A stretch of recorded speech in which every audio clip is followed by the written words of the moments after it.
সত্যি রসুলকে ভালোবাসো মিয়া, তাহলে তোমার মুখের দাড়ি কই? ঠিক না বেঠিক? রসুলের ডাইনে একটু সুন্নত ছিল, সব নবীদের সুন্নত ছিল দাড়ি রাখা, না দাড়ি ছাড়া। রসুল বলেছেন যারা দাড়ি কাটে, দাড়িতে যারা নাকি খুর লাগায়, তারা যেন আমি নবীজির কলিজায় যেন খুর লাগাইতেছে। যারা দাড়ি কাটো তাদের উপর আমার রাগ নাই, তবে ভালো করে মিলায় নাও, তুমি কেমন আশিকে রাসূল ভালো করে মিলায় নাও। যারা সত্যিকার অর্থের আশিকে রাসূল তারা কখনো দাড়িতে আঘাত করতে পারে না। এক মুষ্টির পরে আপনি কাটেন, কিন্তু একদম হোমশিপ মারে, কয় ম্যাডাম ভালো হয় না, ম্যাডামের কাছে ভালো হয় না, ম্যাডাম একদম নরম গাল পছন্দ করে না, খরাব পছন্দ করে। ঠিক না বেঠিক? এইরকম মেয়েকে বিবাহ করা না জায়েজ, হারাম। জোরে বলেন ঠিক না বেঠিক? যেই মেয়ে দাড়ি পছন্দ করে না সেই মেয়ের সাথে কখনো সংসার সুখী শান্তি হইতে পারে না। ঠিক না বেঠিক? এই মেয়েকে লাথি মেরে ভালো ধার্মিক মেয়ে বিবাহ করবা, যেই মেয়ে দাড়ি পছন্দ করে, নামাজি পছন্দ করে, ওই মেয়ে দিয়া সোনার ঘরেও যদি ঘুমাও শান্তি আসে না নাই?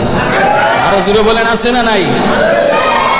এই জন্য যুবকরা পরিবর্তন হয়ে যাবে। আয়েশা আমাকে গোপনে বলবা, হুজুর আপনার কথার কারণে আমি দাড়ি রাখবো আজকে থেকে, আর দাড়িতে হাত দিব না, দেখবা আপনার জীবন পরিবর্তন হয়ে যাবে, আপনি অবশ্যই ভালো মেয়ে পাবেন। না পাইতেন না? আরো জোরে বলেন পাইবেন না? যেই মেয়েরা মনে করেন দাড়ি পছন্দ করে না, এই 8% মাইয়া। ঠিক না বেঠিক?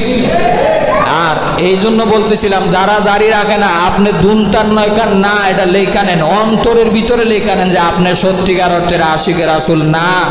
না না, এটা আমি বললাম। যে কোনো হুজুরের কাছে গিয়া বলেন, হুজুর আমি তো নামাজ পড়ি, হুজুর আমি তো দান সদকা করি, কোনো লাভ হবে না আপনি যদি সত্যিকার অর্থের আশিকে রাসূল হয়।